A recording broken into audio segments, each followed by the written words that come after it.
Assalamualaikum warahmatullahi wabarakatuh. Kepada para dosen, pimpinan perguruan. Dalam hal ini melengkapi mata kuliah Pak Asep Yudi yaitu etika profesi begitu. Dan tentunya eh, apa yang saya paparkan eh, bisa saya share screen ya. Nah, ini saya coba share. Sudah terlihat ya? Ya, sudah Pak. Sudah. Ini bentar. Jadi ini slide show-nya seperti ini. Sepertinya mana? Nah, ini tantangan dalam menegakkan kode etik profesi arsitek di dalam masyarakat era 5.0. Kalau dilihat sebetulnya materinya cukup berat dan tentunya sebetulnya untuk waktu sekarang ini tidak mudah untuk menjelaskan, apalagi kalau dikatakan sampai dengan era 5.0. Dan nanti untuk apa yang saya terangkan tentunya didampingi dengan beberapa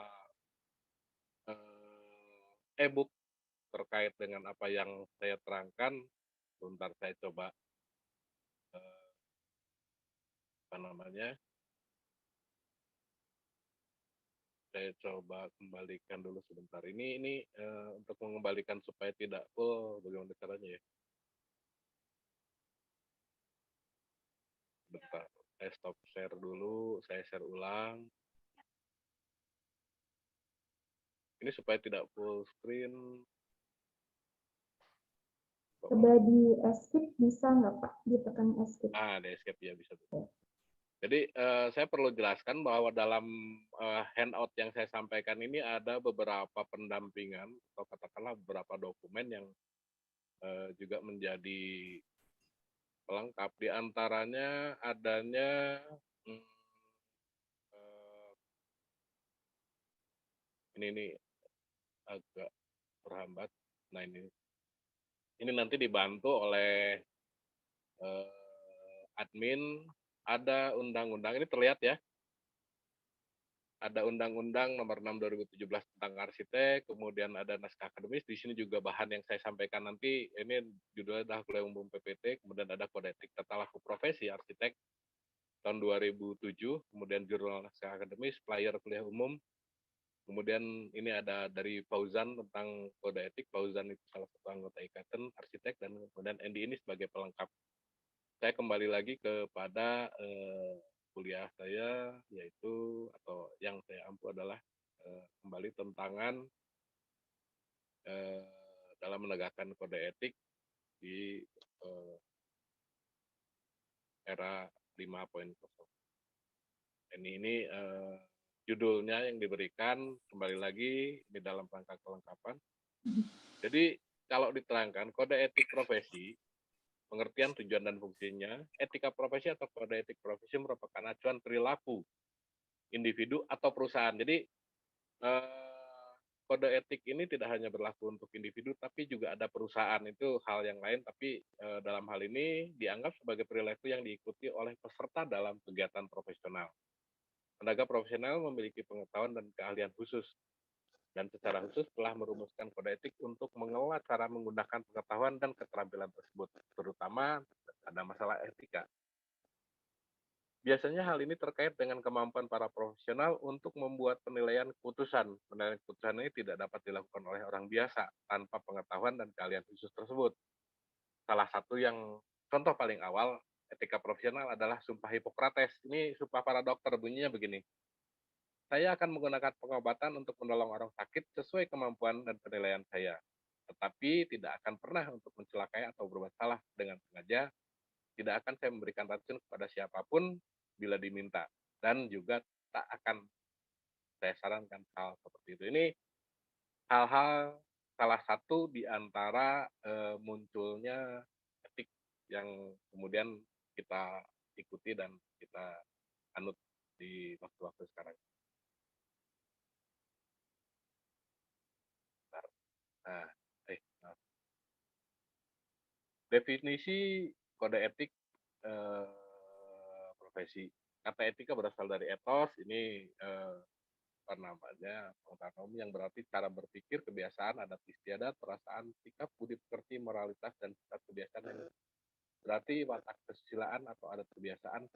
Dalam Kamus Besar Bahasa Indonesia, ini bisa dilihat ada 3 arti, yaitu moralitas sebagai sistem nilai atau norma moral yang dapat digunakan sebagai pedoman perilaku seorang atau kelompok. Kemudian sebagai kumpulan prinsip atau tata yang berkaitan dengan moralitas, kemudian sebagai pengetahuan tentang baik atau jahat yang diterima masyarakat. Ini menjadi bahan metodis untuk penelitian dan refleksi sistematis. Etika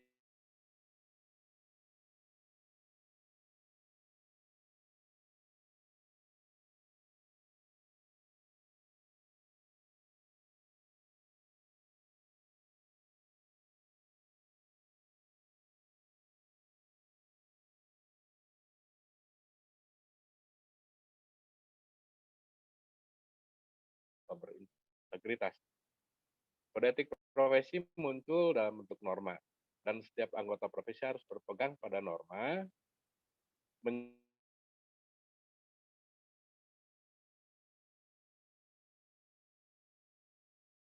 yaitu peraturan tentang hal yang boleh atau tidak boleh mereka lakukan untuk menjalankan tugas profesionalnya. Juga melibatkan perilaku anggota. Secara umum mereka semua adalah profesional dalam komunikasi sehari-hari di masyarakat. Nah, kemudian bila kita lihat garis besar kode etik profesi atau kaidah laku tata laku, ini khusus tentang arsitek ya. Kode etik profesi arsitek, kaidah tata laku arsitek disusun berjenjang mencakup kaidah dasar, standar etika, kaidah tata laku, dan good governance. Kaidah dasar merupakan kaidah yang mengarah secara luas. Pengarahan secara luas yaitu beretika seorang arsitek yang mencakup 5 kelompok, yaitu kewajiban umum, kewajiban terhadap masyarakat, kewajiban terhadap pengguna jasa, kewajiban terhadap profesi, dan kewajiban terhadap sejawat. Jadi ada 5 kewajiban umum ini yang terkait dengan etika profesi. Nah, ini prinsip kode etik. Dalam berkarya, seorang perlu memiliki landasan yang perlu diperhatikan, antara lain prinsip tanggung jawab. Profesional harus bertanggung jawab atas dampak profesinya, terutama ada yang di sekitar mereka. Prinsip keadilan, menuntut seorang untuk dapat menjalankan profesinya tanpa merugikan orang lain, terutama yang berkaitan dengan profesinya. Prinsip otonomi, didasarkan pada kebutuhan untuk memberikan kebebasan penuh pada profesional untuk menjalankan profesional. Prinsip integritas moral, profesional juga harus membuat komitmen pribadi untuk melindungi kepentingan profesional, pribadi, dan kerja mereka. Fungsinya dan tujuan kode etik profesi menjaga martabat profesional, menjaga kesejahteraan anggota, meningkatkan layanan profesional, meningkatkan kualitas profesional. Jadi itu hal-hal yang terkait dengan kode etik profesi. Nah, ini sudah mulai nih, kedudukan kode etik terhadap hukum. Ada kode etik, ada hukum. Begitu. Bagaimana kedudukannya? Ini hal-hal yang tolong dipikirkan, dan ini tidak mudah untuk mencernanya, namun juga membutuhkan kemampuan kita untuk berpikir secara mendalam. Secara teoritis maupun filosofis, etika dan hukum dalam pendekatan non-positif adalah 2 entitas yang berkaitan. Namun berbeda dalam penegakannya. Etika adalah ladang tempat hukum ditemukan. Jadi etika itu asalnya tempat menemukan hukum, dan hukum sendiri merupakan pengejauhan hukum yang telah diberikan sanksi dan diformalkan. Dalam filsafat hukum, kita mengenal tingkatan hukum yang berawal dari nilai, asas, norma, dan undang-undang. Dalam konsepsi tersebut, etika berada pada tataran norma dan asas. Dengan demikian, posisi etika adalah jauh di atas hukum. Jadi posisi etika itu jauh di atas hukum. Ini perlu diterapkan, namun nanti kita akan lihat bagaimana implikasinya. Implikasinya, pelanggaran etika secara sosiologis mendapatkan celaan yang sama atau bahkan lebih dari pelanggaran hukum. Nah, kemudian pertanyaannya, di negeri kita bagaimana sih? Di negeri kita jelas melihat seseorang yang sudah jelas dan nyata bersalah, namun harus dibebaskan begitu saja karena prosedural formal hukum tidak memadai, atau bahkan karena ketidakmampuan Peradilan menyentuh orang-orang yang memiliki power dalam bentuk kuasa ataupun uang. Berulang kali kita menyaksikan perilaku korup yang melanggang bebas dari jeratan hukum, bahkan secara kokoh di puncak karir politiknya. Padahal jelas dan nyata sekali melakukan pelanggaran etik dan hukum yang tidak sepele. Artinya begini, eh, kalau di negeri tertentu, di Jepang misalnya begitu, orang melanggar etika tanpa disentuh hukum kemungkinan mengundurkan diri karena dirasakan sudah melanggar etika, begitu. Berbeda di negara kita, sebelum hukumnya menyentuh, bahkan walaupun sudah jelas kesalahannya, namun hukum positif ini tidak mampu menjangkau, hukum tidak mampu menjangkau kesalahan yang dilakukan walaupun etikanya sudah katakanlah jauh ini hal yang kemudian menjadi bahan pertama yang harus kita pikirkan dan kita telaah, sekaligus juga kita akan lihat perbandingannya langsung dengan apa-apa yang berikutnya kita jelaskan. Jadi kita hari ini mungkin belum masuk kepada etika profesi arsitek secara spesifik, nanti ada tentang etika profesi arsitek secara spesifik, namun bagaimana kita mendudukan posisi bagaimana sih munculnya kode etik dan bagaimana munculnya hukum gitu. Lanjutnya. Nah, ini hukum dan peraturan. Di Ikatan Arsitek ataupun di seluruh asosiasi selalu mempunyai anggaran dasar dan anggaran rumah tangga. Jadi asosiasi profesi, kita mengenal ada dua jenis asosiasi atau perkumpulan, yaitu asosiasi profesi, isinya adalah orang per orang terhadap kelompok profesinya. Satu lagi ada asosiasi yang terdiri dari badan usaha kepada asosiasinya. Jadi ada beberapa perusahaan berkumpul kemudian membentuk asosiasi badan usaha. Jadi badan usaha itu terdiri dari beberapa katakanlah satu PT itu kan orangnya banyak. Bergabung di asosiasi badan usaha itu ada Inkindo dan Gapensi. Inkindo itu ikatan konsultan misalnya. Gapensi gabungan pengusaha konstruksi. Kemudian ada asosiasi profesi. Asosiasi profesi adalah di mana orang-orang bergabung dengan kelompok profesinya. Jadi urusan asosiasi profesi adalah urusan orang perseorangan dengan asosiasinya. Jadi kalau kita bicara asosiasi profesi, tentunya urusan orang, misalnya kalau kita arsitek, urusan dengan asosiasi profesi, kita sebagai arsitek dengan asosiasi. Artinya saya bergabung di ikatan arsitek. Gitu. Dan kemudian ada kelompok-kelompok lain, misalnya ahli struktur, dia himpunan ahli konstruksi. Electrical, seperti Prof. Sumarto, beliau dengan ahli electrical. Kemudian Pak Dekan, Pak Iwa dari mechanical dengan asosiasi mechanical begitu. Nah, jadi di kalangan profesi mulai dari dokter, sarjana hukum, arsitek, kemudian dan lain-lain itu mempunyai bergabung dengan asosiasi profesi, umumnya begitu. Dan kemudian di dalam asosiasi profesi hampir pasti atau katakan dipastikan ada anggaran rumah tangga, anggaran dasar dan anggaran rumah tangga. Yang kemudian ada turunannya yaitu tentang etik. Etik itu kemudian etik profesi itu nanti berurusan dengan kewajiban, aturan dan kemudian sanksi-sanksi atas etik di anggaran dasar.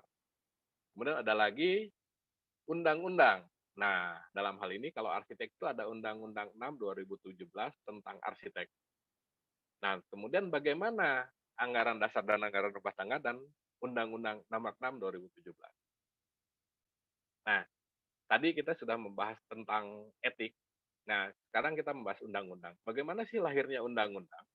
Di sini saya sampaikan ada clue di sini. Bahwa di negara kita ada posisi dan kedudukan naskah akademis. Dalam Undang-Undang Dasar 45, Undang-Undang Dasar 45 ini given. Kemudian di bawahnya ada TAP MPR, ada undang-undang, peraturan pemerintah, peraturan presiden, kemudian peraturan daerah provinsi, perda kabupaten kota. Undang-undang ini inline. Jadi kalau terkait dengan asosiasi profesi atau perkumpulan dari kelompok-kelompok itu dilindungi oleh Undang-Undang Dasar pasal 20, 21, dan 28C. Nanti secara detail barangkali bisa dilihat bahwa aturan berserikat berkumpul itu untuk asosiasi itu merupakan satu eh, hal yang dilindungi oleh Undang-Undang Dasar. Munculnya Undang-Undang Dasar 45 sebagai ideologi bangsa atau katakanlah yang kita acu sebagai aturan utama itu bisa menurunkan undang-undang. Nah, Undang-Undang Nomor 6 2017 tentang arsitek ini muncul tentunya dari naskah akademis kembali lagi ada yang disebut naskah akademik ya. Jadi naskah akademik itu sesuatu yang dimunculkan oleh kelompok masyarakat kemudian diusulkan menjadi rancangan undang-undang, rancangan peraturan pemerintah, rancangan peraturan presiden, rancangan peraturan daerah kabupaten kota dan lain sebagainya. Sebagai contoh, di 27 kabupaten kota di Jawa Barat itu ada yang namanya undang-undang atau perda bangunan gedung. Jadi betul-betul setiap daerah kita mempunyai perda bangunan gedung di 27 kabupaten kota di Jawa Barat. Dan itu munculnya juga melalui rancangan undang-undang dan kemudian semuanya mengacu kepada naskah akademik, artinya diusulkan dan kemudian dibahas, diundangkan, dimasukkan ke DPR di tingkat masing-masing, seperti Undang-Undang Nomor 6 ini diusulkan kepada DPR RI, kemudian diundangkan. Gitu. Sehingga bagaimana posisi undang-undang ini sebagai peraturan, dan tentunya ini kembali lagi, kalau ada Undang-Undang 6 2017 tentang arsitek, pertanyaannya adalah siapa saja yang akan dan harus menjalankan Undang-Undang Nomor 6? Tentunya seluruh arsitek. Nah, seluruh arsitek itu kembali lagi tidak hanya arsitek yang berpraktek, tapi juga teman-teman atau katakanlah sejawat di Aptari sebagai kelompok dosen yang mengajar di arsitektur begitu, pembentuk arsitek, dan tentunya juga kita lihat bahwa kalau di pendidikan itu ada 9 jenjang pendidikan, dan kita bisa melihat bahwa vokasi pun menjadi bagian dari yang disentuh oleh Undang-Undang Arsitek. Kemudian arsitek, siapa yang disebut arsitek begitu? Arsitek itu tentunya rumpunnya banyak. Rumpun arsitek itu tidak hanya yang masuk kepada ikatan arsitek. Mungkin ini kan mengundang juga nanti sedikit diskusi. Kalau HDII, Himpunan Desain Interior, apakah rumpun arsitek? Nah, pertanyaan itu tentunya Bu Indah juga dan Mbak Igit berpikir ya. Kemudian IALI, Ikatan Arsitek Landscape, apakah rumpun arsitek atau tidak? Apakah masuk Undang-Undang 6 atau tidak? Kemudian arsitek kota, banyak jebolan arsitek kota yang kemudian apakah dia bisa masuk ikatan arsitek? Nah, kalau dilihat lingkupnya, undang-undang yang berlaku yang terkait dengan konstruksi dan atau katakanlah karya desain konstruksi itu adalah Undang-Undang 2 2017 tentang jasa konstruksi, Undang-Undang 6 2017 tentang arsitek, dan Undang-Undang 11 2014 tentang keinsinyuran. Nah, ini mulai menarik nih. Tambah masalah lagi, Bu Indah. Undang-Undang 2 2017 bisa diidentifikasi bahwa mereka melakukan sertifikasi itu muda, madya, utama itu untuk perjenjangan ahli. Kemudian ada perjenjangan terampil, itu ada terampil 3, 2, 1 itu untuk vokasional. Artinya untuk jenjang di pendidikan itu jenjang pendidikan 3 sampai 8 atau bahkan dari 1 karena ada terampil 3 artinya lulusan SD bisa. Gitu kan. Dari perjenjangan 1 lulusan SD itu untuk terampil 3 sebagai laden uh, uh, tembok itu juga sebetulnya masuk untuk pendidikan jenjang 1, namun dia terampil di mana support untuk posisi pekerjaan yang dikategorikan pekerjaan arsitektur. Kan begitu ya Bu ya, untuk pendidikan vokasional atau pendidikan terampil begitu. Nah, ini yang kemudian menimbulkan atau katakanlah tadi saya mengidentifikasi Undang-Undang 2 2017 ada terampil 3, 2, 1 dan kemudian ada muda, madya, utama. Kemudian, Undang-Undang Arsitek sekarang ini untuk ahli, tidak membicarakan tenaga menengah dan kemudian tenaga terampil. Dalam pengejawantahan undang-undang dan, arsitek ini masih di wilayah itu dan kemudian kalau kita lihat keinsinyuran dikenal dengan sarjana pratama, madya, dan utama. Jadi ada sedikit identifikasi beda, tapi perbedaannya tidak hanya di situ. Persoalannya adalah sampai hari ini sinkronisasi antara Undang-Undang 2017 tentang jasa konstruksi, Undang-Undang 26 2017 tentang arsitek, dan Undang-Undang 11 2014 ini belum terjadi atau terjalin secara baik. Jadi sinkronisasinya begitu. Namun yang perlu kita ketahui bahwa kedudukan undang-undang yang ada 3 itu tadi, Undang-Undang 2, Undang-Undang 6, dan Undang-Undang 11 itu semuanya melalui naskah akademis. Apa yang disebut naskah akademis tentunya berangkat dari masyarakat akademis, kemudian juga dikaji, kemudian jadi rancangan, disosialisasi, sehingga Anda semua atau kita semua berkontribusi dalam lahirnya sebuah undang-undang. Sehingga manakala undang-undang ini berlaku, kalau Bu Indah nanya mungkin atau Mbak Inggit nanya, saya sebagai mahasiswa atau saya sebagai dosen gimana terhadap undang-undang? Ya, tentunya kita harus patuh kepada undang-undang dan kita harus memahami isi dari undang-undang walaupun bukan anggota IAI karena kalau anggota IAI tentunya harus patuh kepada ADRT, tapi kalau undang-undang ya tentunya melingkupi seluruh hajat hidup yang terkait dengan arsitektur. Nah, kemudian lingkup tugas arsitek itu apa saja sih dalam undang-undang? Ternyata lingkupnya menyeluruh. Artinya mulai dari tata guna lahan, kemudian lingkungan binaan, manajemen konstruksi terkait dengan bagaimana memanage pembangunan dalam konstelasi manajemen, kemudian juga manajemen proyek selaku project manager, bahkan konstruktornya pun manajemen proyek itu di dalam lingkup undang-undang.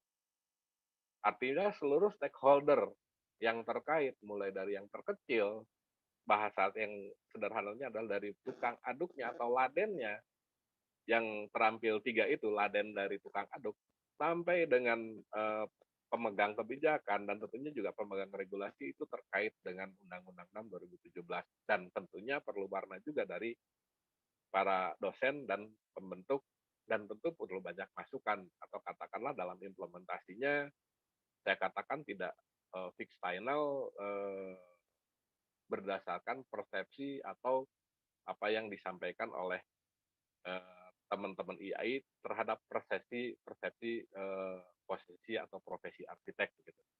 Jadi apa yang dinamakan arsitek berdasarkan undang-undang semua stakeholder yang terkait dengan katakanlah arsitek dan profesi arsitek dan tentunya bahkan pendidikan arsitektur baik teman-teman yang di birokrasi semua yang berpendidikan arsitek tentunya juga harus menjalankan undang-undang bagi arsitek ini. Namun kembali lagi nanti akan berhadapan dengan Undang-Undang 2 2017 tentang jasa konstruksi dan arsitek. Ini ada bahan-bahan pemikiran yang eh, kembali lagi tadi pertama barangkali ada persoalan tentang ternyata etik itu kedudukannya lebih tinggi dari hukum dan kemudian juga ternyata sangat terkait erat dengan posisi naskah akademis di mana semuanya itu berangkat dari bawah dan kemudian dikembalikan ke bawah. Jadi kadang-kadang karena begini Bu Indah, saya kadang-kadang disalahkan oleh teman-teman, bikin aturan kok nggak bener gitu. Oh harusnya kan ini yang mengusulkan Anda gitu, kemudian yang membahas adalah teman-teman Anda, disosialisasikan kepada Anda, setelah jadi peraturan pada ngomel gitu kan. Hal-hal itulah yang sering terjadi dan ini teman-teman mahasiswa khususnya ya harus paham tadi posisi etik itu di mana sih, kemudian posisi hukum di mana, posisi undang-undang di mana. Kemudian dari sudut pandang pendidikan seperti apa, dan kemudian diimplementasi atau katakanlah di secara profesi seperti apa. Karena kami dari profesi akan selalu ditatar kode etik dengan persepsi atau katakanlah apa yang disampaikan kadang-kadang juga menjadi distorsi dan kemudian bergeser.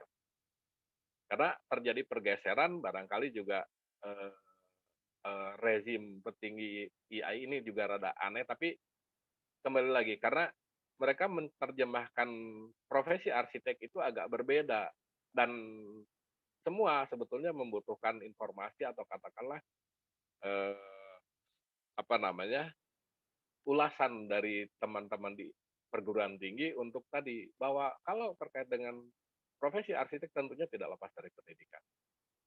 Dan warna dari pendidikan juga harus mewarnai dan tidak bisa meninggalkan para arsitek ini kembali lagi membatasi sementara ini tidak melihat, muda bahkan madya dan utama yang kemudian juga membuat sertifikasi registrasi arsitek. Betul Pak Asep Yudi sampaikan sekarang ini belum ada, eee, apa namanya, aturan yang cukup lengkap dan sinkron terkait dengan, hubungan antara arsitek dengan, profesi lain, dalam hal ini arsitek menggunakan STRA, tapi yang lain menggunakan SKK sesuai aturan Undang-Undang 2 2017. Tapi kembali lagi undang-undang ini sama-sama berlaku begitu. Undang-Undang 2 2017 dan Undang-Undang tentang Jasa Konstruksi, Undang-Undang 6 2017 tentang arsitek, dan Undang-Undang 11 2014 tentang keinsinyuran. Saya tidak akan membahas tentang keinsinyuran, itu hal yang nanti silahkan karena kembali lagi mungkin minat, Bu Indah, minat itu nanti ada arsitek engineer begitu. Kalau arsitek engineer bisa ke IAI tidak? Kalau berdasarkan Undang-Undang 6 ya. Tapi kalau minatnya katakanlah lebih kepada konstruktor, katakanlah background S1-nya katakanlah arsitek kemudian S2-nya manajemen konstruksi ataupun sebaliknya begitu, sipil dan kemudian S2-nya arsitek. Nah, kita mulai bingung kan begitu. Tapi kembali lagi bahwa segala aturan sebetulnya dibuat kembali lagi berangkat dari naskah akademis dan kemudian kita bahas bersama untuk kita rumuskan bersama. Nah, kembali lagi, apa yang saya ampu adalah tentang kode etik, nanti warnanya tapi minimal, teman-teman sejawat dan mahasiswa memahami dari mana sih datangnya etik. Tadi juga disampaikan bahwa, salah satu yang menjadi, pegangan dari kelompok dokter adalah bahwa komitmen mereka untuk, membantu orang sakit begitu. Nah, kemudian ada sebuah cerita sebetulnya terkait dengan arsitek dengan kode etik.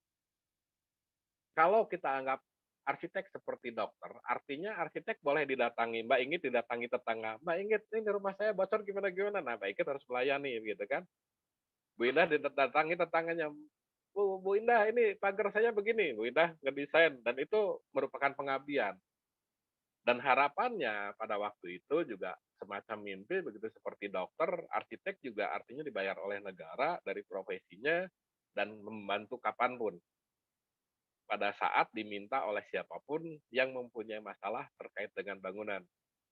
Gitu ya Mbak Inggit ya? Jadi didatengin orang, "Mbak Inggit ini rumah saya bocor." Pokoknya membantu tanpa syarat dan tanpa ngomongin apa-apa, pokoknya bantu aja sampai beres. Itu landasan etika profesi itu kira-kira seperti itu. Dan kita semua sebagai arsitek ya dengan rela hati mengabdi untuk masyarakat, apapun situasinya dalam lingkungan kita melihat kiri kanan, "Oh ini pagar gini," kita bantu desain untuk murah dan sebagainya. Kemudian lihat tetangga jalannya itu, kita bantu, pokoknya seperti itulah kira-kira. Persis profesi dokter. Jadi manakala dibantu kita harus siap. Jadi ada mimpi seperti itu gitu kan. Itu yang, melandasi kode etik. Kemudian, nah tentunya pada saat, kita bicara kode etik, eee, kita bicara tentang sanksi dan atas pelanggaran kode etik. Nah, eee, apa namanya, untuk, pelanggaran ini ada beberapa contoh. Jadi kalau katakanlah ini yang memberikan sanksi adalah asosiasi. Biasanya asosiasi itu mempunyai majelis atau katakanlah, komite etik pada tahap, eee, yang paling ringan adalah menerima peringatan. Pada tahap ini pelaku menerima peringatan halus, terutama, atau misalnya seorang menyebutkan instansi terkait, eee, dia dapat menerima email dengan peringatan jika mendapat tanggapan memadai. pihak yang dirugikan dapat melanjutkan ke level berikutnya seperti peringatan kedua atau peringatan kelas lainnya untuk mendapatkan atensi dari pelanggar. Jadi kalau kita melakukan pelanggaran etik, kita biasanya diperingatkan atau katakanlah diajak bicara atau katakanlah eh, ini hal-hal yang tentunya teman-teman mahasiswa eh, tidak mudah untuk sensitif terhadap apa yang menjadi peringatan, tapi kadang-kadang yang sudah lebih lama berkiprah di dalam profesi ini akan secara feeling merasakan apakah saya melanggar atau tidak begitu, dan kadang-kadang kita terpaksa melakukan pelanggaran karena ada sebuah persoalan yang menyebabkan kita harus segera memutuskan dan kemudian tanpa sengaja atau disengaja secara halus kita melakukan pelanggaran dan mudah-mudahan kita tidak apa namanya diprotes gitu. Tapi kembali lagi tidak hanya profesi, tentunya mahasiswa juga melihat bahwa ada beberapa karya atau katakanlah yang kita kenal atau diajarkan melakukan plagiasi misalnya atau katakanlah melakukan kalau di arsitek ini yang umumnya itu tuh beriklan. Jadi mempromosikan barang tertentu ini juga merupakan pelanggaran etik. Saya tidak sebutkan spesifik, nanti ada di beberapa penjelasan dan ada beberapa apa namanya contoh-contoh atau katakanlah simulasi tentang pelanggaran etik. Tapi peringatan ini kadang-kadang juga bisa kita identifikasi dan bertingkat begitu. Ada peringatan kedua dan peringatan seterusnya. Kemudian ada blokir. Blokir ini katakanlah kita mendapat peringatan keras, kalau ada unsur sara, ini kalau terkait dengan hal yang lain, umumnya ini ada gambar-gambar atau katakanlah kandungan sara itu bisa pornografi, kemudian malware atau katakanlah ucapan kebencian dan lain-lain, ini kita bisa diblokir. Artinya blokir itu caranya macam-macam ya. Tapi kembali lagi ini ada sesuatu yang kemudian mendekati unsur-unsur yang bersifat hukum. Misalnya kita membuat akun sosial pribadi atau membuat grup yang melecehkan agama tertentu atau grup khusus yang menyinggung kelompok tertentu, akun tersebut mungkin dinonaktifkan oleh server atau menyebarkan website blog yang mengandung konten pornografi. Ini saya ambil karena untuk mendramatisir sebuah situasi blokir ya. Jadi ini adalah contoh dari sanksi-sanksi. Tentunya kembali lagi ini umumnya adalah seperti ini. Kemudian sanksi atas pelanggaran kode etik profesi. Di dalam kode etik profesi, walaupun tidak ditetapkan secara hukum, kembali lagi tadi kode etik profesi juga berhimpitan dengan undang-undang. Di dalam kode etik profesi tidak disebutkan secara mendalam tentang bagaimana hukum, tapi dalam undang-undang ini ada hukum pidana perdata. Setiap administrator negara, individu, entitas komersial atau asosiasi jika dirugikan oleh orang lain karena menggunakan nama domain atau tidak memiliki hak orang lain, berhak mengajukan gugatan untuk pembatalan atas nama domain yang bersangkutan. Jadi saya istilahkan domain karena tadi ini terkait dengan hak cipta ataupun katakanlah plagiasi, ini juga terkena pasal hukum. Ini saya istilahkan domain karena tentunya itu ada nama-nama yang memang terkait. Kemudian di era sekarang ini kembali karena dalam etik ke depan ini akan syarat dan akan sangat terkait dengan hal-hal yang sifatnya elektronik pada saat ini. Jadi apa yang kita lakukan hari ini tentunya bisa saja mendapatkan komplain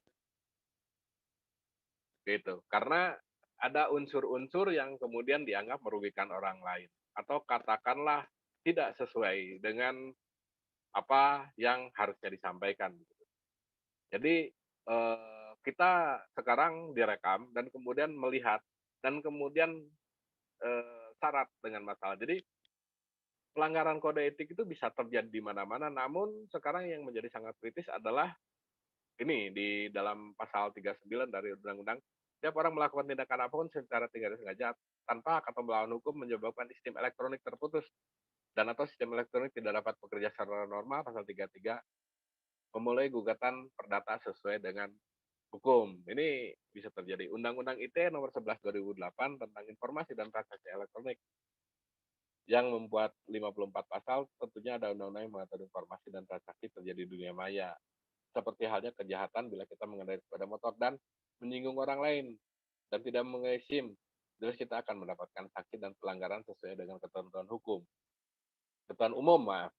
Pendekatan penyelesaian sengketa, investigasi, dan klausul kriminal di dunia maya mulai diperlakukan seperti halnya terjadi di dunia nyata. Jadi, mungkin terjadi pergeseran komposisi. Di periode-periode lalu, pelanggaran etik itu lebih nyata dan kemudian banyak dilakukan hal-hal yang menyangkut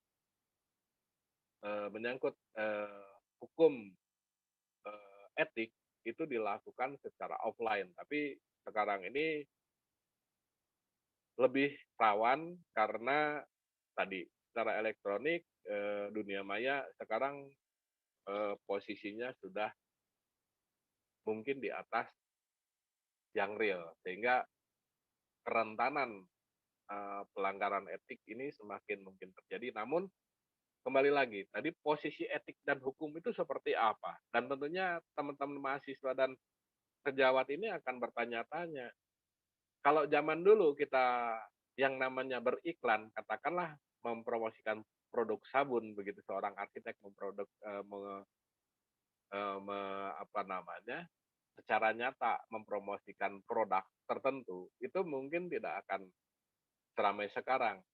Sekarang ini kalau kita mempromosikan produk tertentu secara sumir, atau katakanlah saya pakai headset, mereknya kelihatan gitu, headsetnya Bu Indah ada tertentu, kemudian disangka untuk, apa namanya, promosi merek begitu, itu bisa bisa langsung kena masalah dan tiba-tiba saya keberatan, kemudian headset Bu, Indah dianggap mempromosikan profesi begitu.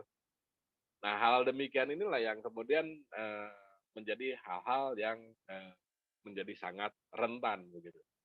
Nah, apa yang saya sampaikan etik pada hari ini juga bisa mendapatkan kritik atau katakanlah dari teman sejawat saya, memprotes begitu. Pak Wahyu menjelaskan etik bukan begitu. Lalu saya bilang, kalau saya menyampaikan dasar-dasar etiknya, kaitannya dengan hukum, kenapa nyinggung-nyinggung Undang-Undang 11 2014 tentang keinsinyuran, kami tersinggung begitu kan, atau Undang-Undang tentang jasa konstruksi. Atau Pak Wahyu menjelaskan Undang-Undang 6 2017, kalau menurut kami arsitek itu yang seperti ini gitu. Arsitek itu yang merancang, bukan yang ngawasi atau bukan yang menjadi konstruktor. Nah, ini menimbulkan perdebatan-perdebatan dan menimbulkan sengketa yang kemudian bisa naik ke ranah-ranah yang lebih serius. Jadi teman-teman juga dalam rangka mata kuliah etik profesi ini mensupport apa yang Pak Asep Yudi, tentunya ini menjadi bahan referensi dan kemudian tadi dasar-dasarnya tentunya tahu bahwa etik itu sebetulnya jauh lebih mendasar, lebih melandasi apa yang tidak bisa terjangkau oleh hukum. Kadang-kadang, ya katakanlah kita dituntut sensitivitas untuk memikirkan, apakah saya melanggar etik atau tidak ya? Melanggar etik atau tidak ya? Melanggar etik tidak ya? Tanpa memikirkan hukum. Karena Mbak Inggit kalau di Jepang itu kalau orang sudah merasa melanggar etik tanpa disentuh oleh hukum, dia sudah mengundurkan diri. Betul begitu kan Mbak Inggit ya? Gitu. Nah, hal-hal demikian inilah yang tadi kenapa kode etik ini dijadikan atau katakanlah menjadi sesuatu yang eee, menjadi landasan dari setiap organisasi. Kembali lagi, setiap asosiasi profesi mempunyai kode etik. Setiap asosiasi perusahaan itu juga mempunyai kode etik perusahaan. Namun karena kita punya hukum yang diundangkan, ini kemudian menjadi referensi lain dan kemudian nanti ada semacam irisan atau katakanlah tumpang tindih antara pelanggaran etik dan pelanggaran undang-undang, pelanggaran hukum. Gitu. Namun demikian kembali lagi, kalau kita akan lihat dari kacamata kita selaku orang yang patuh aturan hukum, undang-undang itu hukum gitu. Ya kalau melanggar undang-undang, kalau kita melakukan sesuatu yang salah dan tidak mematuhi undang-undang, ya kita melanggar undang-undang dan kita terkena sanksi undang-undang kan begitu. Dan demikian pula sekali kita ingatkan lagi bahwa tadi Undang-Undang 6 2017 tentang arsitek itu seluruh arsitek, artinya seluruh arsitek dan kaitannya itu terkena undang-undangnya. Artinya harus patuh pada undang-undangnya, di mana di dalam undang-undang itu nanti juga di dalam lampiran saya ada tentang Undang-Undang 6 2017 yang saya submit di sini linknya. Nah, kesimpulannya, ada perbedaan etika dalam masyarakat Indonesia. Pemilik kode etik biasanya adalah organisasi kemasyarakatan nasional seperti IDI, Ikatan Dokter Indonesia, Persatuan Advokat Indonesia atau PERADI, Ikatan Arsitek Indonesia, Ikatan Penerbit Indonesia. Nah, tentunya kita di sini bisa membahas sedikit. Ada kasus Ikatan Dokter Indonesia, misalnya kemarin kasus Dokter Terawan itu, saya katakan namanya saja, Dokter Terawan itu menjadi kasus nasional, betul ya? Teman-teman tahu. Kemudian juga Hotman Paris yang kemudian oleh Peradi dikasuskan pelanggaran etik gitu.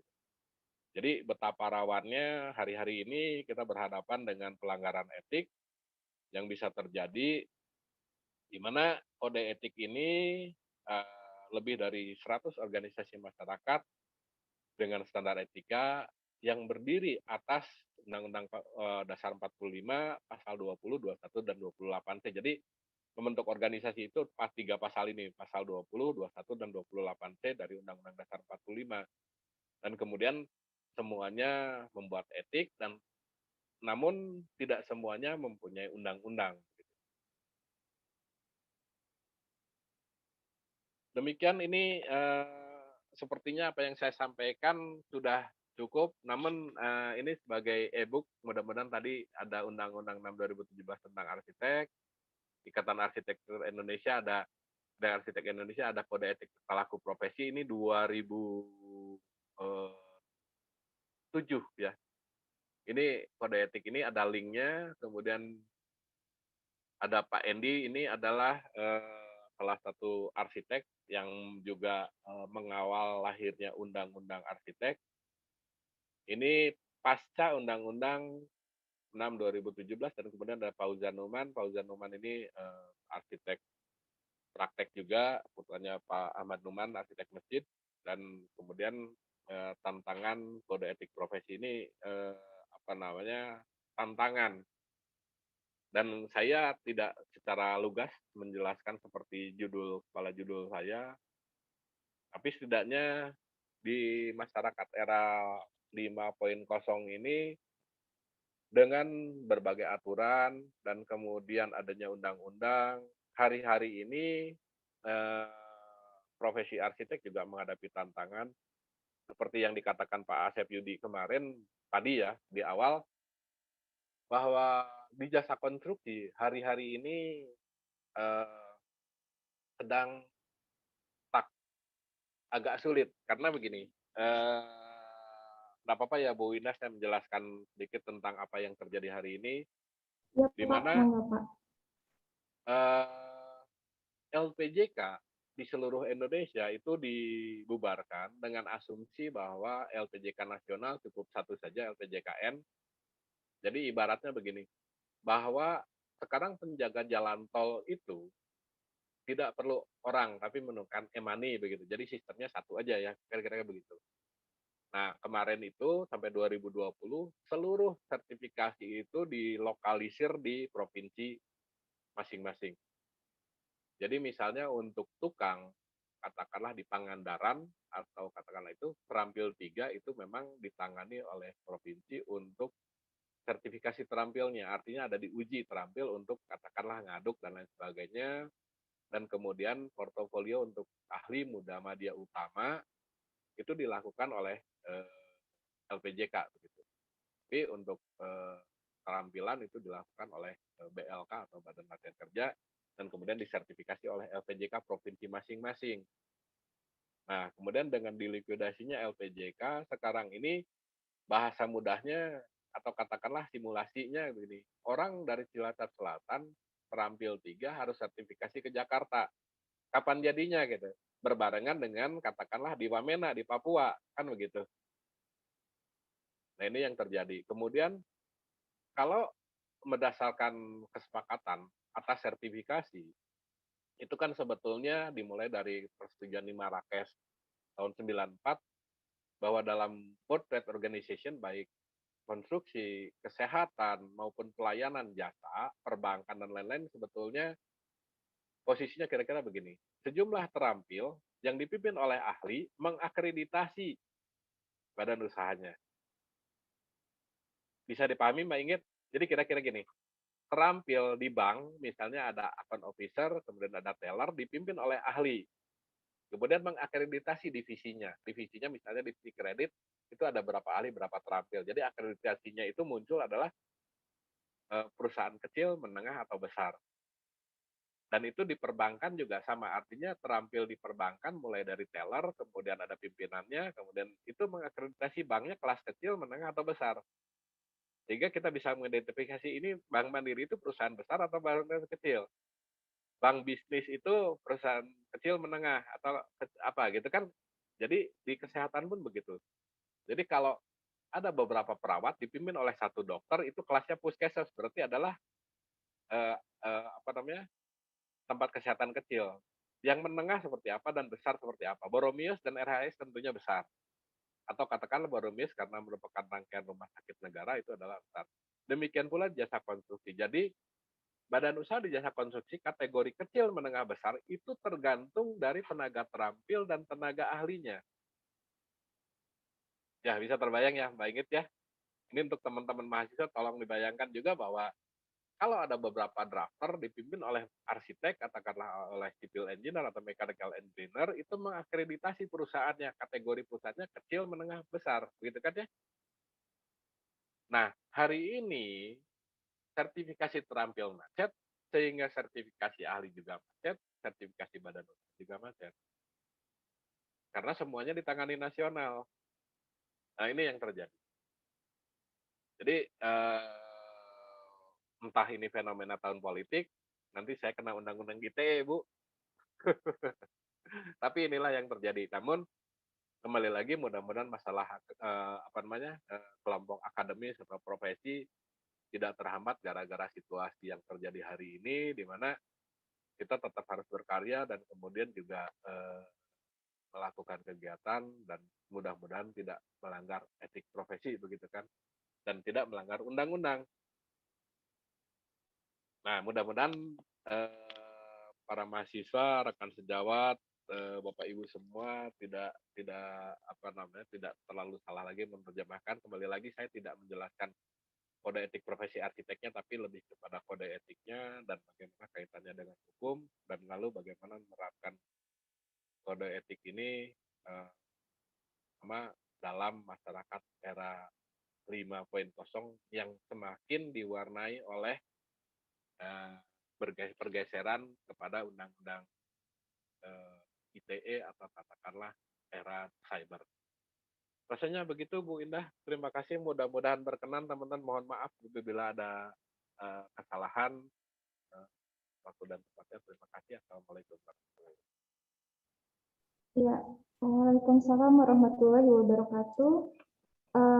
Terima kasih banyak kepada Pak Wahyudi yang sudah men-sharing ilmunya terkait dengan kedudukan kode etik dengan hukum ini ya Pak ya. Ternyata memang kode etik di sini adalah kedudukannya lebih tinggi dari hukum, tapi keduanya ini saling berkaitan begitu. Baik, setelah pemaparan dari Pak Wahyudi, di sini saya perkenankan kepada para peserta apabila ada pertanyaan gitu ya terkait dengan kode etik profesi arsitek ini, silakan dapat disampaikan baik bisa melalui chat ataupun bisa langsung ya. Bisa langsung dengan para peserta bisa raise hand dulu, kemudian nanti bisa langsung bertanya kepada Pak Wahyudi gitu ya, supaya mungkin bisa lebih hidup juga gitu ya. Kalau bertanya langsung nanti kan jadi bisa lebih komunikatif begitu. Siapa itu? Baik. Pak Andika? Atau siapa itu? Ini ada Pak Andika ya. Ya, Silahkan, mungkin Pak Andika mau langsung bertanya saja. Ya, Assalamualaikum warahmatullahi wabarakatuh. Waalaikumsalam warahmatullahi wabarakatuh. Mau bertanya Pak Wahyu, sebelumnya mohon maaf lahir batin. Tacan lebaran Pak. Mau bertanya Pak, mungkin saya kurang tahu juga sih ini apakah terkait dengan kode etik atau tidak, cuman saya mau bertanya terkait dengan standar honorarium arsitek profesional ya Pak. Kan kalau kalau dibandingkan dengan profesi dokter kan biasanya mereka belum bisa buka praktek ya Pak sampai dengan tahapan atau apa namanya izin yang sudah dikeluarkan oleh lembaga atau organisasi terkait yang ada punya kewenangan untuk memberikan izin praktek kepada dokter gitu Pak. Nah, apakah ini juga terjadi di arsitek gitu Pak? Itu yang pertama. Lalu bagaimana dengan misalnya biasanya kan kalau honorarium arsitek itu kalau di proyek pemerintahan biasanya di DPA itu sudah muncul ya Pak. Mungkin mereka juga kan dari standar honorarium arsitek profesional entah itu S2 dengan pengalaman minimal 5 sampai 8 tahun atau yang sudah ber-SKA gitu Pak. Nah, ini kan kadang-kadang ada juga Pak yang mungkin boleh dikatakan belum menempuh jenjang yang sampai bisa disebut profesional sebagai arsitek gitu Pak. Namun dia kadang-kadang sudah bisa mengeluarkan tarif untuk calon-calon kliennya, misalnya jasa bangun rumah atau desain rumah. Kalau di saya misalnya per meter perseginya sekian sekian sekian. Kalau misalnya ada kadang-kadang kan ada yang menjual dengan paketan gitu Pak, ada paket DED plus RAB sekian sekian sekian. Nah itu kadang-kadang jauh lebih murah dari apa namanya standar honorarium arsitek profesional. Nah itu gimana Pak? Fenomena itu apakah terkait dengan kode etik juga atau gimana Pak? Kadang-kadang kan yang membuat jasa bangun rumah atau desain juga kadang-kadang mahasiswa fresh graduate gitu ada apa kadang-kadang saya lihat atau yang belum mengikuti jenjang keprofesian sampai bisa disebut arsitek profesional juga ada gitu. Nah itu gimana Pak? Kira-kira fenomena seperti itu Pak. Terima kasih Pak. Baik, boleh izin langsung menjawab Bu? Ya Pak, langsung saja Pak. Baik. Langsung saja bisa dijawab. Pak Andika, jadi tadi bahwa ikatan arsitek dalam ADART-nya tidak membuat apa namanya rate begitu. Namun sebetulnya di dalam Undang-Undang 6 2017 itu dinyatakan secara jelas bahwa dalam undang-undang itu ada menteri dikatakan adalah Menteri Pekerjaan Umum. Menteri Pekerjaan Umum dan Perumahan Rakyat itu menjadi menterinya para arsitek begitu. Nah, sehingga kalau kita lihat dari aturan menteri, Pak Menteri ini memunculkan Permen 897 tahun 2016. Permen 897 itu bisa dilihat nanti ada rate untuk tenaga ahli muda, madya, utama, kemudian juga ada ininya apa namanya posisinya S1, S2 atau S3 begitu. Jadi itu ada rate untuk arsitek dengan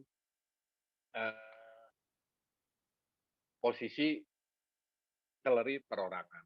Jadi bisa dilihat di rate untuk per bulan itu dihitung tenaga ahli itu dikategorikan muda, madya, dan utama dan pengalaman tahunnya dan kemudian muncul rate-nya berapa juta per bulan. Itu kira-kira begitu. Namun juga bisa didekatkan atau katakanlah dilakukan itu tadi Permen 897 terkait dengan profesi atau katakanlah perorangan terhadap perhitungan rate-nya. Dan kemudian juga ada lagi yaitu Permen 22, Kepmen 22 tahun 2018 tentang bangunan gedung negara, di mana tinjauannya bukan kepada profesi tapi kepada paket pekerjaan. Kalau paket pekerjaan perencanaan, pengawasan maupun konstruksi itu dihitung, perencanaan itu dihitung kuantiti atau katakanlah luasan bangunan yang didesain begitu dikali dengan harga satuannya dan kemudian dibagi atas biaya perancangan. Ini agak mendalam. Namun ada pendekatan lain tadi di swasta itu dihitung berdasarkan meter persegi dan atau katakanlah eh, harga percobaan atau harga coba-coba atau harga yang dipasarkan, dan itu dikategorikan oleh beberapa teman arsitek sebagai pelanggaran etik, di mana kan tentunya berdasarkan undang-undang bahwa orang perseorangan, berdasarkan Undang-Undang 2 2017, orang perseorangan yang bekerja di sektor jasa konstruksi wajib memiliki sertifikat. Tadi sertifikatnya apakah, saya katakan lagi ya, bahwa tidak ada satu orang pun yang bekerja di sektor konstruksi yang boleh atau melanggar aturan. Artinya apakah dia kategorinya terampil 321 gitu. 3 itu tadi laden, kemudian terampil 2 itu kategorinya tukang, kategori terampil 1 itu adalah drafter dan para pelaksana, kategori ahli itu muda, madya, utama, ahli yang tadi tahun atau katakanlah sudah kuliah 4 tahun ditambah 2 tahun magang dan 1 tahun apa namanya 1 tahun profesi dan 2 tahun magang, itu sudah kategori muda. Jadi kembali lagi, bila tidak mau melanggar undang-undang tentunya ya patuhi apa-apa yang menjadi peraturan, dan jangan lupa juga tadi ada Permen 897, ada juga untuk Kepmen 22 tahun 2018 tentang bangunan gedung negara, di mana perencanaan itu dianggap sebuah eh, kerja komprehensif dari kelompok ahli, yaitu arsitek, sipil, mekanikal, elektrikal, dan ahli-ahli yang terkait lainnya. Karena tadi tidak bekerja sendiri. Begitu kira-kira Pak Andika sebagai gambaran saja. Nanti mungkin ada lebih dalam lagi kalau terkait dengan, tapi kalau melakukan katakanlah promosi dengan gambar per lembar dan lain sebagainya, itu dianggap menyerempet etik dan biasanya diberikan peringatan atau katakanlah dibina gitu. Gitu Pak. Mudah-mudahan berkenan. Iya, ya Pak. Atur nuhun Pak. Kemudian Bu Indah ini Bu Putri ada pertanyaan juga. Iya, betul Pak. Tapi di sini ada yang japri terlebih dahulu mungkin ya Pak, yang tadi Oh ya, boleh. mengirimkan di awal. Ini dari Husni. Husni mungkin ini alumni ya, alumni Pak arsitektur. Husni ya. Ya, ini ada satu pertanyaan. Jadi ketika seseorang yang baru lulus gitu, fresh graduate ya Pak ya, sebagai mahasiswa arsitektur, apakah secara otomatis terikat dengan kode etik arsitek? Karena biasanya mahasiswa itu kan berpikirnya ketika sudah lulus, sudah mempunyai apa namanya pengetahuan-pengetahuan dalam bidang arsitek gitu ya. Jadi berpikir bahwa sudah bisa menjalankan satu apa ya, satu pekerjaan gitu ya, suatu konstruksi. Di samping itu sebetulnya kan harus melalui tahapan juga ya Pak ya untuk menjadi seorang profesional. Nah, apakah kode etik itu sudah apa terikat atau mungkin harus mengikuti seperti pelatihannya terlebih dahulu atau penatarannya gitu. Baik Bu. Terima kasih Pak Husni.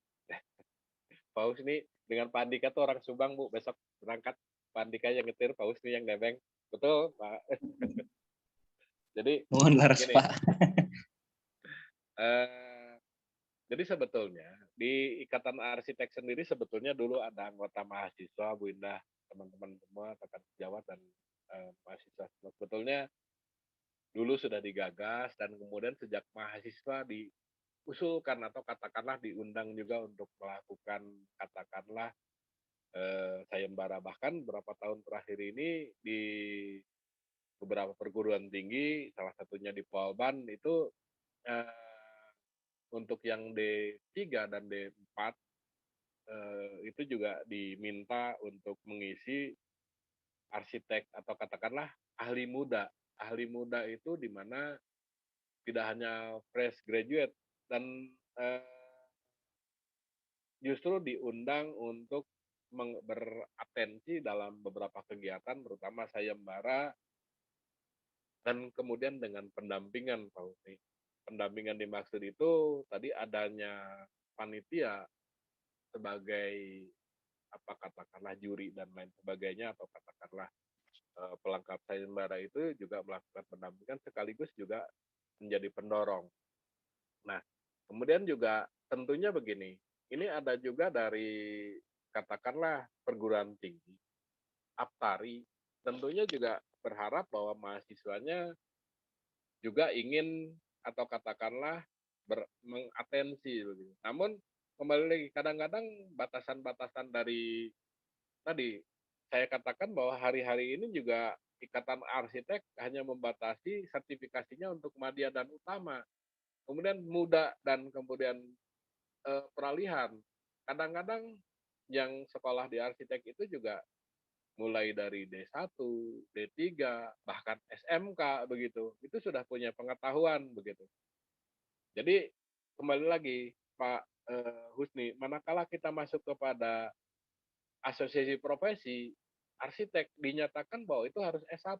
Lah, kemudian ngapain juga kita bikin D3 begitu, bahwa D3 itu kalau untuk bikin pos-pos saja atau katakanlah bikin semacam klinik itu sebetulnya sudah mampu. Namun tadi lagi, manakala persyaratan di kabupaten kota setempat atau katakanlah persyaratan perizinan yang membutuhkan arsitek tentunya dengan pendampingan kan begitu. Nah, hal-hal inilah yang kemudian membutuhkan kedewasaan dan kemudian juga secara aturan mudah-mudahan gitu kan ada sinkronisasi antara perguruan tinggi dengan profesi seperti dalam forum-forum seperti itu untuk tadi bagaimana mungkin kita memajukan apa yang menjadi kader kalau kita sendiri takut tersaingi begitu Pak Husni.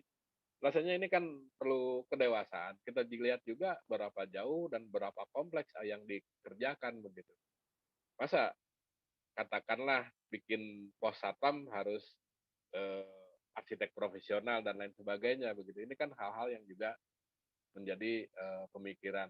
Dan bukan mustahil juga bahwa pada waktu itu Gunadarma itu bikin Candi Borobudur nggak S1 di UPI ya Pak Husni atau S2 di UPI.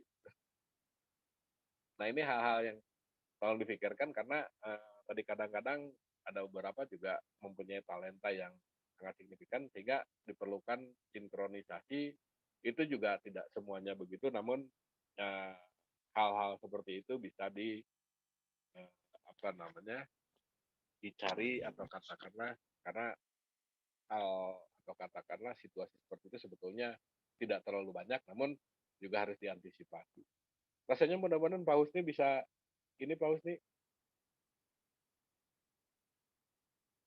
Bagaimana Pak Husni? Apa bisa ditangkap?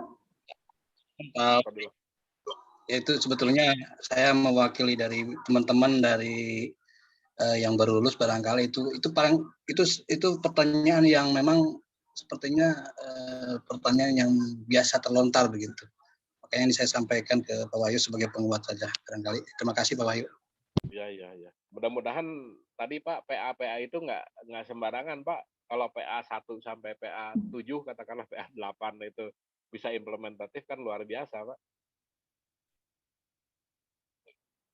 Iya, betul. Jadi sebetulnya sudah mulai terikat juga ya Pak ketika memang sudah diikutsertakan dalam sebuah proyek begitu ya Pak ya terkait dengan kode etik arsitek. Baik, terima kasih untuk Pak Andika, kemudian Pak Husni yang sudah mempertanyakan atas titipan-titipan pertanyaannya. Kemudian kita lanjutkan lagi ini kepada Ibu Putri. Bu Putri mau langsung bertanya atau saya bacakan saja, Bu Putri? Ya Bu, Oke, kalau nggak apa-apa. Saya bacakan. Ya. Baik, saya coba bacakan saja ya Bu Putri. Oke, ya. Salam hormat Pak Wahjuadi, situasinya yang sekarang ini apakah hanya terjadi di profesi arsitektur atau di A saja atau di semua profesi di Indonesia? Dan yang profesinya terkena dampak LPJK yang dibubarkan, solusinya bagaimana untuk sertifikasi. Nah, ini terkait sertifikasi, Pak. Sertifikasi keterampilan ya. Ya, memang begini Bu. Jadi Undang-Undang 2 2017 itu di dalamnya adalah ada dua hal yang utama, bahwa orang perseorangan yang bekerja di sektor jasa konstruksi itu wajib memiliki sertifikat. Kemudian ada juga dikatakan bahwa perusahaan yang bekerja di sektor jasa konstruksi juga memiliki sertifikat. Jadi itu berjenjang Bu. Jadi tadi mulai dari tenaga terampil, tenaga ahli, dan kemudian bahkan badan usaha itu dalam rangka menjalankan kegiatannya wajib bersertifikasi. Nah, yang terjadi sekarang dengan adanya Undang-Undang 6 2017, arsitek ini sebetulnya di kacamata teman-teman arsitek itu membuat sertifikasi itu melalui STRK atau sertifikasi surat tanda registrasi arsitek. Ini hal yang berbeda di mana Pak Menteri PU itu juga memunculkan bahwa SBU dan SKK itu SKA itu dirubah menjadi SKK atau surat kompetensi kerja begitu. Di mana sampai hari ini seluruh profesi yang terkait jasa konstruksi, jadi baik mechanical, electrical, interior, landscape, arsitek, dan seluruhnya ini memang harus memproses sertifikasi melalui LSP atau lembaga sertifikasi profesi.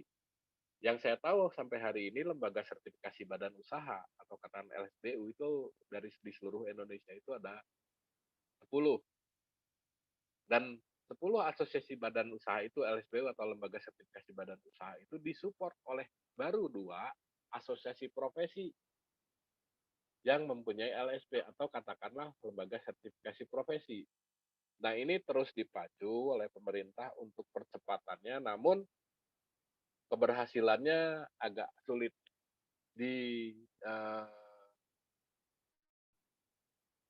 dijamin. Kenapa demikian? Sekarang ini para asosiasi itu umumnya begini. Jadi asosiasi profesi umum atau katakanlah pusat di Indonesia itu hanya diakui manakala dia mempunyai 5 cabang asosiasi sebetulnya. Jadi kenapa demikian? Di nuansa demokrasi ini asosiasi tingkat nasional itu harus menyelenggarakan munas atau musyawarah nasional. Dan musyawarah nasional hanya bisa terjadi manakala di 5 daerah minimal itu punya musda atau musyawarah daerah. Jadi kenapa demikian? Apa yang namanya musda? Musda adalah secara demokratis terjadinya pemilihan ketua dari anggota-anggota di daerah. Nah, jadi karena di daerah sudah musda, maka nasionalnya menjadi sah, begitu. Nah, kemudian dari kultur asosiasi yang terdiri dari kumpulan orang yang membentuk dan berkumpul menjadi asosiasi sesuai Undang-Undang Dasar 2021 dan pasal 28C itu, kan dituntut untuk membuat LSP, sedangkan LSP adalah sebuah produk yang berada di bawah badan usaha, di mana badan usaha itu harus ada akta dan ada kepemilikan. Jadi terjadi konflik di sana. Jadi kalau asosiasi itu adalah kumpulan orang, IA itu adalah kumpulan orang. Kemudian IAI harus punya LSP begitu. Sedangkan LSP itu dari PT. Nah, PT-nya IAI itu untuk membentuk PT pasti akan terjadi kesulitan. LSP untuk menjadi asosiasi menjadi LSP dan harus membentuk PT ini kemudian menimbulkan konflik lain. Sehingga tadi untuk sertifikasi ini untuk sementara agak sulit menjawab Bu Indah. Karena memang dengan dibubarkan LPJK daerah, ini kita juga terkatung-katung terkait dengan sertifikasi.